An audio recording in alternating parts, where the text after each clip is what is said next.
Josh and Britney were married in 1988, 4 years after they graduated as high school sweethearts. Josh is a computer network systems analyst, and Britney works as a surgical nurse. They have 2 children, a house, and a life that could only be described as normal. But what happened to Josh and Britney on a summer night in 1983 was anything but normal.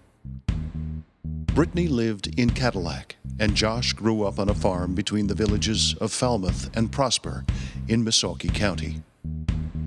Their dates usually consisted of attending a party or going to a movie and ending the evening parked on a country road, talking and making out. On this certain Friday night, they went to a movie at the Cadillac Theater, cruised Mitchell Street a few times, then headed for the country. Driving aimlessly, they ended up near the ghost town of Star City. The couple didn't know it at the time, but Star City had once been known as Starvation Lake. Legend held that a fur trapper had been found in his cabin, dead of starvation, in the early 1800s.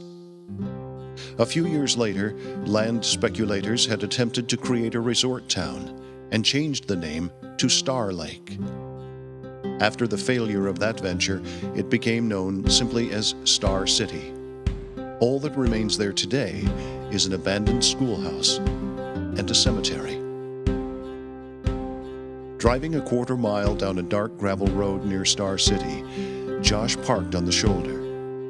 He turned off the engine, left the radio playing softly, and spread a blanket on the trunk of the car, where they reclined and looked up at a sky full of brilliant stars. A thumbnail moon flirted with the horizon on their right. To their left, a marshy area full of peeper frogs chirped. Years later, Josh and Britney would describe it as a perfect spot on a perfect summer night. But this night, something changed. Britney felt it first. A wave of chill raised goose pimples on her arms. She said it wasn't exactly a wind. It was more like a pulse of air passing. Josh, whose eyes had been closed, suddenly sat up. "That's very weird," he said quietly. "I know," said Britney. "It just got cold all of a sudden." "Yeah, that too," said Josh, "but I'm talking about the fog." Britney hadn't noticed it, but she did now. A thin layer of mist, white like cigar smoke, hung about 2 feet above the ground. Here and there, it rippled on air currents, making it appear alive. "There's something else," Josh said. "Listen." "I don't hear anything," she said. "Exactly," said Josh, sliding off the trunk and standing up. "The frogs have gone quiet. You know what makes frogs stop singing?" Britney shook her head no. "Predators," said Josh. That was enough for Britney. If he was trying to freak her out, it was working. She slid off the trunk and wadded up the blanket. "Let's go," she said. Josh needed little encouragement. They moved quickly inside the car. At that same instant, they saw through the windshield a pale yellow light on the road ahead. It appeared to be an orb about 50 yards distant. It swung gently back and forth. At first, Josh thought it was a flashlight in someone's hand, someone moving toward them. Without a word, they each rolled up their windows and locked the doors. Josh turned the ignition key. Nothing happened. No lights on the dash, no click and whir of a starter motor. The car was completely dead. He tried again. Nothing. Up ahead, the orb of light continued slowly to close the distance toward them.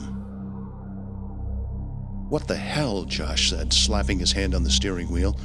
"The radio must have killed the battery." Without a word, Britney gripped his arm tightly. She was transfixed by the swinging light and the strange knee-high layer of fog. Tears of terror began to form in her eyes. She blinked. and when she opened her eyes again, the orb of light had vanished. At that same instant, Josh hit the key for a third time. The engine snapped and roared to life. Both of them let out a gasp of relief. He snapped on the lights and put the car in drive. "Where did the light go?" she asked, peering ahead. "It's behind us now," Josh replied, glancing up toward the rearview mirror. Britney spun in her seat. Through the rear glass, she saw it. The same color and shape of light, but this time closer, and still swinging back and forth, as if on a pendulum. The engine revved, but the car did not move. Josh clicked the shift lever back and forth several times and felt the transmission engage, but when he stepped on the gas, the car would not budge. "It's getting closer," Britney's voice squeaked, almost a whisper. Josh didn't reply. Adrenaline flowed into his system as he felt beneath the dark dashboard for the emergency brake release. He couldn't remember setting the brake. He finally found the arm and pulled. The brake had not been set. Snapping the shifter back into drive, he floored the gas. The rear wheels spun and tore at the gravel, but still, the car did not move forward. And moments later, something very strange happened.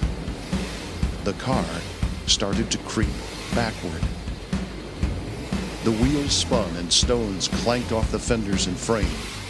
The engine roared. Dust rose on both sides in a cloud.